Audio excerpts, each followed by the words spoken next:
Myrtle Beach. Represent. Anyways, seems like you guys really love that 9-hour-long compilation of mysteries, theories, and rabbit holes, as well as possibly some creepy narrative stuff towards the end there. You might want to go check that out. So I decided that I'm just going to keep making those.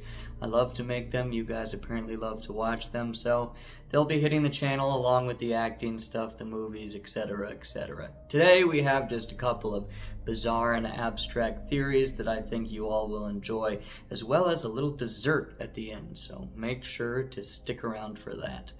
But you guys didn't come here to hear me talk about nothing. You did come here to hear me talk, though, so love you forever for that.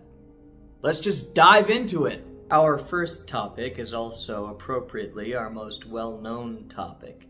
This hypothesis for the origins of individual human thought came about in the early 1990s, but it has recently seen a much wider resurgence on the internet. So let's take a look at the controversial theory known as the stoned ape theory. Psilocybin is a compound with psychedelic effects found in many mushrooms that have been growing on Earth for tens of thousands of years, and we have reason to believe, based on rock carvings and paintings found in disparate regions of the world, stretching from Algeria to Spain, that these mushrooms were added to the human diet before recorded history. But the essence of the theory lies in this question. Was it humans, as in Homo sapiens, who added these psilocybin mushrooms to their diets, or our evolutionary predecessor, Homo erectus, who first began to eat them? Believers of the stoned ape theory state that it's the latter, and they hypothesize that the psychedelic effects of the mushrooms were the spark that lit the fire of consciousness and intelligent thought. After all, the jump from animalistic instinct to our very logic-driven intelligence remains a scientific mystery, and although the stoned ape theory is largely considered pseudoscientific, to its believers it offers a compelling explanation for one of life's greatest mysteries. We are intrinsically tied to mushrooms, it being one of our close evolutionary family members and sharing vastly similar DNA to us, so perhaps it is possible that our fates are inextricably tied to the existence of fungi. The more religiously motivated believers of this theory have also suggested that Adam and Eve eating apples off of the forbidden tree of knowledge in the book of Genesis was actually a metaphor for Homo erectus's consumption of psilocybin mushrooms and the cognitive changes that followed. Psychopomps is the traditional term for gods or angels of death who act in mythology and religion as tour guides to the underworld for lost, recently departed souls. Everyone from Hermes to Anubis to the Grim Reaper has filled this role in the past, but according to our theory, two modern pop cultural examples are actually Disney's Peter Pan and Totoro from My Neighbor Totoro. Starting with Peter Pan, and, well, to be blunt, the author of the original version of the story, James Matthew Barrie, literally calls Pan a psychopomp in his 1911 book, Peter and Wendy. The character, Mrs. Darling, states that she remembers stories about Pan from her childhood, a spirit that lived in a land of fairies and took children along with him when they passed away. If you think that's dark, there are also hints in the original text that Pan gets rid of the lost boys if they break the rules and grow up, in a very off-putting way. The Disney film cuts the obvious allusions to death and Pan being a psychopomp out, but the hints are still there throughout, with him guiding Wendy off to Netherland, possibly forever. Totoro is a little different, since we have no confirmation from Miyazaki or the film's creators. In fact, they've completely denied this speculation. But the theory centers around the sandal that's found in a lake when the townspeople are searching for protagonist Satsuki's missing sister, Mei. Believers state that this confirms that Mei has passed on. Satsuki then goes on a mad search for Mei, and, lost and alone, according to the theory, passes on as well. Totoro is interpreted here as a Japanese death god or shinigami, and people who see it are either close to death themselves or already dead. The only one who's able to see the two girls after their supposed passing is their mother, who is close to passing from an illness herself. Theorists also bring up a chilling real-world parallel, an infamous true crime case called the Sayama incident that occurred in Japan in 1963, where 16-year-old Yoshi Nakata had her life taken by a deranged assailant. According to urban legends, Nakata was said to have seen a cat-like apparition before her death, but this remains unfounded. A real link between the two, however, is that the incident happened in May, and both sisters' name in Totoro connect with this month. Satsuki is Japanese for May, and May, well, sounds exactly like May. This remains one of the most popular film theories around Studio Ghibli's works to this day. In the current cultural zeitgeist, corporate malfeasance has pretty much come to be expected. I guess we've all realized that the game is stacked against us and none of us are ever going to win. Oh well. But let's take a look at this next theory anyways, which is that the world's most powerful corporations use the Cayman Islands' Ugland House to avoid paying any taxes. The Ugland House is a property in the Cayman Islands, a small unassuming building in Georgetown with a quaint tropical design. Great, what's the issue here? Well, within that small building somehow miraculously operate 40,000 different corporate entities, ranging from investment funds to capital market issuers. So why would these 40,000 corporate entities, which we're all expected to believe somehow occupy this building at the same time, choose this breezy beachfront spot to operate their businesses out of? Well, here's a shocker. The Cayman Islands actually have a 0% corporate tax, meaning that these multinational business folk can let their wallets relax each year when tax time comes, since they legally have no financial obligation to pay, given them and their 39,999 roommates have the Ugland House as their official registered address.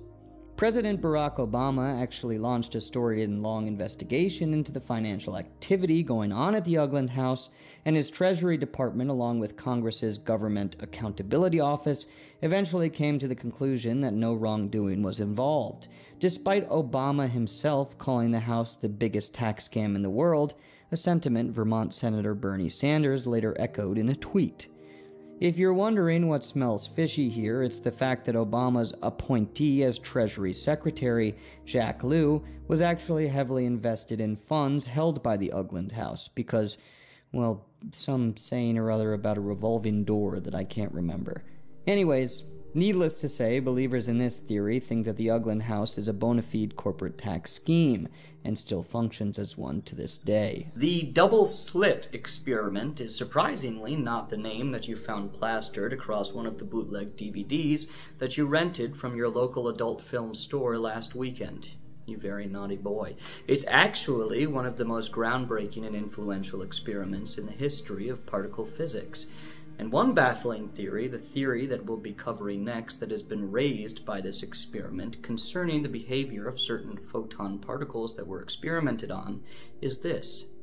Do individual particles of matter somehow contain some sort of sentience or conscious thought? The double slit experiment was first performed in 1801, and here's a quick tutorial on it. A light source, like a laser beam, is passed through two parallel slits cut into a solid plate. As experimenters, we observe the light passing through the slits and hitting a screen placed behind them. What we see on the screen is an interference pattern of multiple bright and dark bands, rather than just two solid beams of light, as we might expect given the shape of the incisions. What's baffling is that when light is sent through each slit one at a time, we do get the two distinct patterns on the screen, two bars of light each corresponding to the slit that it's being shown through, as expected. However, when light is sent through both slits simultaneously, an interference pattern forms instead while observing the screen. But here's where it gets crazy. If we don't observe the screen and we instead shine the light through the two slits and try to observe which slit the particle goes through, the interference pattern disappears and we do see the two distinct bands. It's as if the particles decided to behave like classical particles instead of like waves. This bizarre behavior still has yet to be officially deciphered in the world of quantum physics, which of course gives our theorists an opportunity to jump in. Some people propose that particles exhibit this behavior intentionally to mess with our observations, suggesting some form of sentience or self-determination. Needless to say, this is considered a very fringe belief by mainstream science.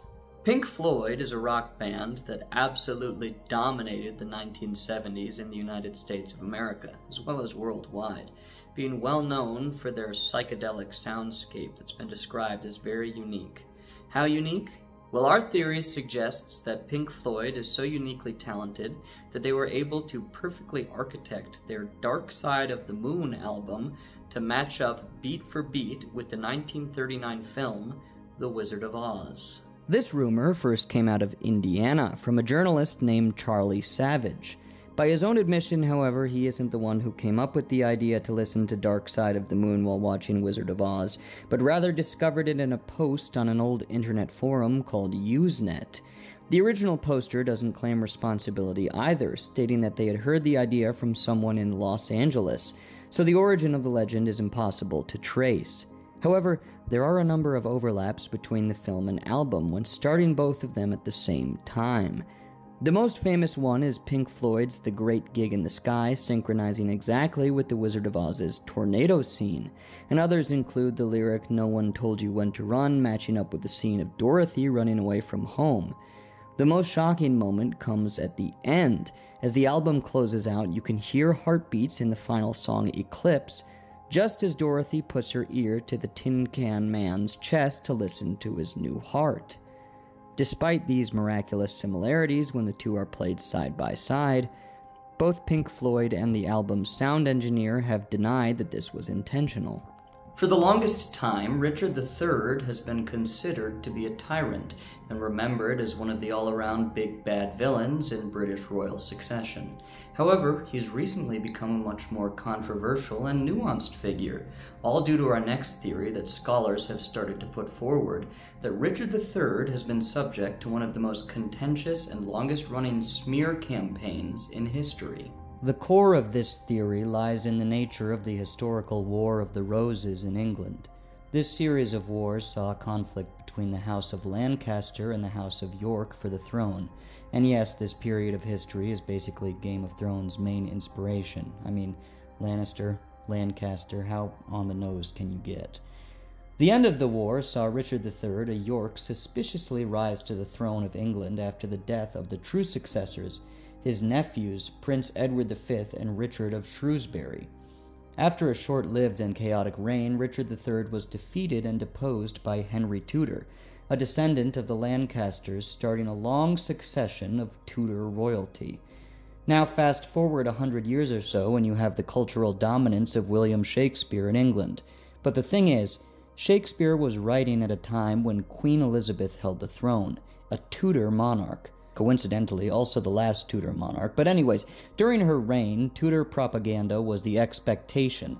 So when Shakespeare wrote his series of history plays, he made sure to make the Tudors sound really, really good and make all of their enemies sound really, really bad.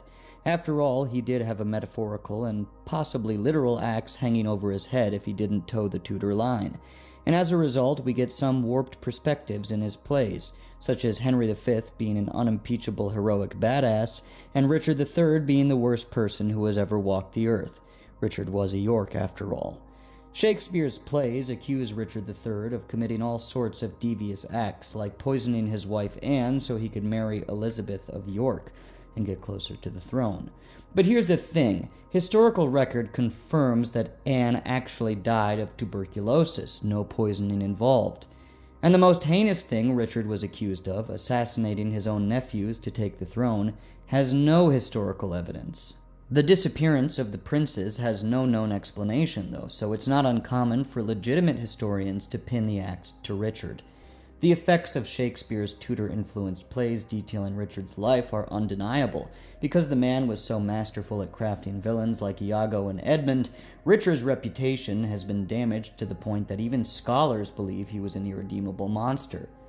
That being said, there are aspects of Richard's legitimately recorded life, like his marriage to Elizabeth right after his wife's death, and his succession to the throne after his nephew's disappearances, that do hint at the validity of the common belief that he was a sociopathic Machiavellian.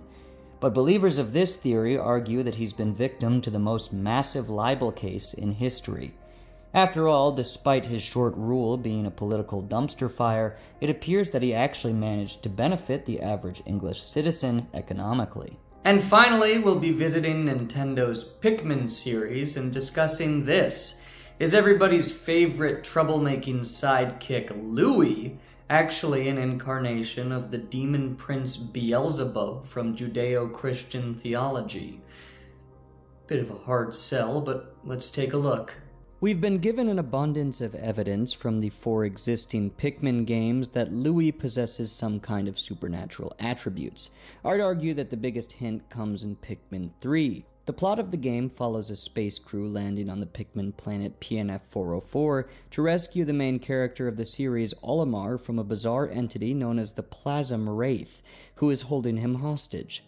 We learn that Louis was on a mission with Olimar but fled the scene before the Plasm Wraith attacked because he sensed danger. This is even more suspicious, specifically in reference to the Plasm Wraith. The Wraith species in Pikmin, which appears to include the Plasm Wraith, Water Wraith, Ghoulix, Foolix, and Leech Hydro, are all hinted at being extra-dimensional entities, with Olimar's ship even registering the Water Wraith's true physical form as existing in another dimension. This has led many fans to conclude that the Wraith species are based on the Japanese mythical creature, the Umibozu, which crashes ships at sea to attack its crew, and given how many spacefaring vessels crash on PNF-404 and end up getting attacked by creatures like the Water and Plasm Wraith, that theory seems to hold water. No pun intended. So, Louis is able to sense and may have a supernatural connection to the Plasm Wraith, but what's even more shocking is his ability to eat the Water Wraith in Pikmin 4. Notes detailing how to prepare and eat all the creatures on PNF-404 are detailed in Louis' logs in Pikmin 4, including, remarkably, the extra-dimensional Water Wraith whose physical form isn't even conceivable to most people in the Pikmin-verse. But now we're getting to the core of Louis' connection to the demon prince Beelzebub. Louis' main motivation throughout the entire Pikmin series is gluttony. It's gluttony that causes him to eat the golden pick carrots that Hocotate Freight loaned him, kicking off the events of Pikmin 2. It's gluttony that drives him to eat Alf, Brittany, and Charlie's food supply in Pikmin 3. And it is gluttony that draws him to PNF-404 and convinces him to meddle in attempts to rescue him and Olimar in Pikmin 4. Peter Binsfeld was a bishop and theologian who grew up and was educated in the Eifel region of Germany. In 1589, he published his seminal work, The Treatise on Confessions by Evildoers and Witches, which included a lengthy section on demonology. The book classifies the 7 princes of hell, powerful demons who each embody one of the deadly sins, and guess which sin Beelzebub embodies? That's right, gluttony. But Beelzebub's title as the Prince of Gluttony is only his second most important title, as he is first and foremost referred to as the Lord of Flies in theology. And what is the only title that Louis has ever gained in the Pikmin series? After being scanned by Olimar's ship, he was given the unofficial pseudonym the King of Bugs. Why is that? First of all, Louis' grandmother tells us through letters that Louis was obsessed with bugs as a child and even routinely ate them. Secondly, the ship scans Louis and gives him this title after Olimar defeats the monstrous Titan Dweevil, a fiendish insectoid abomination that Louis sits atop. We the players and Olimar at first believe that the creature kidnapped Louis, but after the ship gives him the title King of Bugs, and after we see him steer a similarly powerful apex predator, the Ancient Sirehound in Pikmin 4, we're left with a terrifying thought. Was Louis actually controlling the Titan Dweevil? And more to the point, has Louis, from eating the golden pick carrots to leaving Olimar with the Plasm Wraith alone to attacking the protagonists with the Ancient Sirehound, actually been pulling the strings behind every chaotic event in the entire Pikmin series? Louis displays an immense amount of bizarre and mystical power that it seems only an immense spiritual entity like Beelzebub would possess, and given their similarities, I believe they are connected and possibly one and the same. Last point on this. In the original context of the Canaanite pantheon that Beelzebub was lifted from, his true name is Baal, B-A-A-L, but this can also be evangelized as Baal, B-A-E-L. Baal appears as one of the 72 demons in the Lesser Key of Solomon, a grimoire that keeps track of demons and offers complex seals which are to be used in summoning them. And if we take a closer look at Baal's seal, Louis. And hey, feel free to check out my audition for Louis in a live-action Pikmin movie that they're never gonna make. It's somewhere in my channel's history. But guys, thanks so much for watching. Please subscribe if you like this crazy, fun content. And as promised, we ate our dinner, we did our homework, so I'll leave you with the dessert. Here is a personal, creepy narration that I put together. One of my own stories.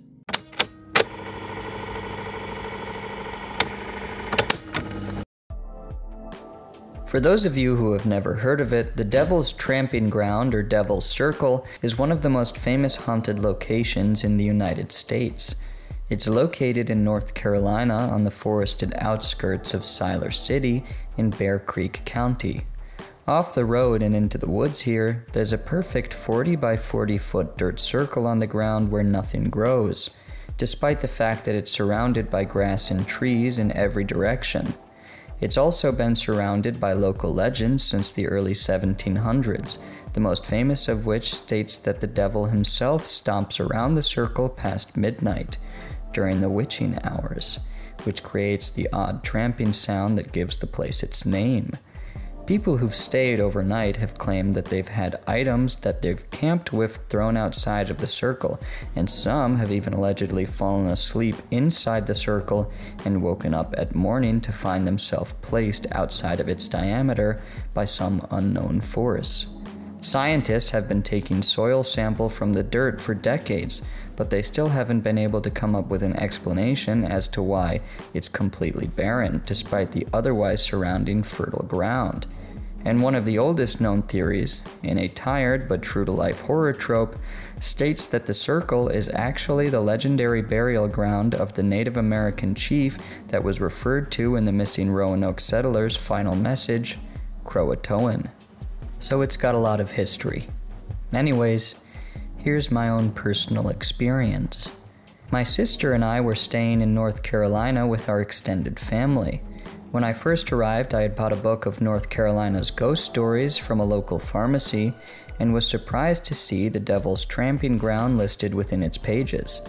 I had definitely read about it online, but had never really cared to research where it actually was in the States. And it turned out it was only an hour drive from where my sister and I were staying in the city of Durham. This particular night, we were at a dinner party with family friends, and we spent most of it trying to convince one of the partygoers, who was the same age as us, to visit the Devil's Circle for the first time with us after the party. They eventually refused to go, saying that they had drank too much, but we both knew that that was bull. We had been watching them the entire night, and they hadn't drank any more than usual, not to mention I was the one who was driving, so it shouldn't have mattered in the first place. They were scared, and so were we. Being paranormal enthusiasts, my sister and I had visited the odd supposedly haunted woods and barren camping grounds, but we had never really been to one of the pillars of American paranormal horror, and we were about to go. It seemed like the party was to wrap up at midnight, so we would reach the circle at around 1 a.m., when the activity was at its peak. Everyone said their goodbyes, and my sister and I got into our car. It was foggy out, so we had to go a little slower than usual. After about 50 minutes of dull highway, we got off onto the road leading to Siler City, and this was where the scenery started becoming foreign to us.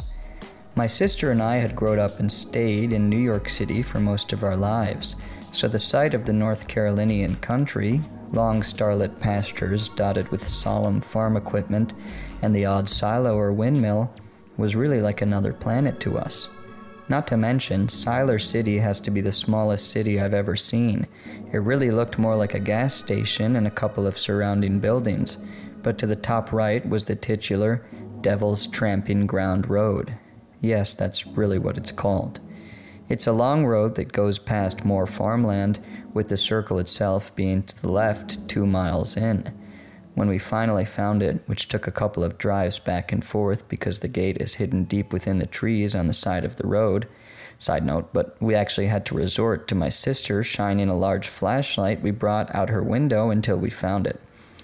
But anyways, when we finally found it, we got to the gate, which isn't rustic. It's a modern red metal with no trespassing sign, but we were easily able to slip in around the sides, which are left exposed. In the center of the circle, it was dead quiet. really seemed like a place from another world to us.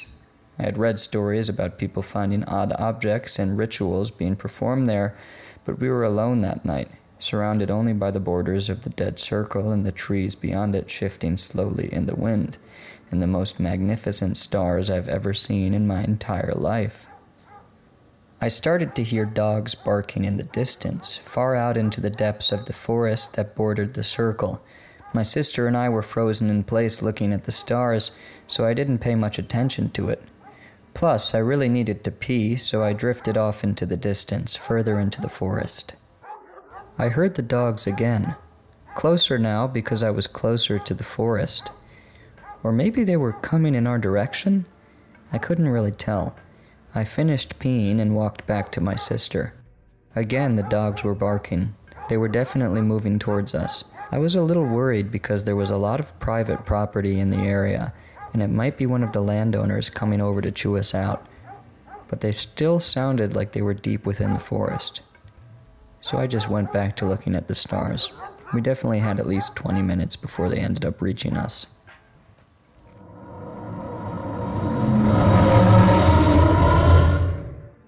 My sister and I immediately looked at each other. We had both heard it, a painful roar from deep inside the forest. I couldn't say what animal it was. I've never heard anything like it. Not in the real world, on the internet, or on TV. It certainly wasn't anything that belonged in North Carolina. It was profoundly loud and guttural, like the creature's vocal cords were made of metal and scraping against each other. "Let's get back into the car," my sister said. We hurried away, taking a quick last glance at the Devil's Circle and the stars. Then we were in the car, driving down Devil's Tramping Ground Road in the fog. "What was that animal?" I asked. "I don't know," my sister said. She seemed excited, but at the same time a little uneasy. "Do you think it was roaring because those dogs were making so much noise?" "What dogs?" I paused. There was no way my sister hadn't heard them. They were getting louder and louder the whole time we were there. "Those dogs that were barking at us," I said. I didn't hear any dogs, and with that my sister turned her head and fell asleep. It was around 1:30 in the morning by the time we left the circle, so we were both very tired. But I had a long drive ahead of me, so I put on some music and drove on. It was only 2 minutes later, right when I turned off of Devil's Tramping Ground Road and passed the gas station in Siler City, that I nudged my sister awake. "What?" she groggily asked. I pointed out the window. "Look." There was a shadowy figure in the middle of the road. I swerved to dodge it, and as we passed it to the right, the headlights made clear what it was. A massive, hunched dog. Its back must have been up to our car door mirrors. It was the size of a wolf, but I knew it wasn't one. It had downward-sloped ears like a docile beagle, and patches of gray, black, and white fur sticking out all over it. It was bone-thin, to the point where I could see its indented ribs pressing up against the skin of its belly. The worst part was its head. It had a sharp snout like a husky, and its mouth was gaping open, like it was smiling. It was so wide it seemed like it was just barely hanging on to the hinges of its jaw. And its eyes, they were stark white with no pupils. It looked directly at us as we passed. In the car door mirror, I could see its rear. It had no tail. We were both absolutely frozen, and neither of us talked for the rest of the country road that led away from Siler City. But the minute we got onto the highway, my sister turned to me and said, "I think that was a demon."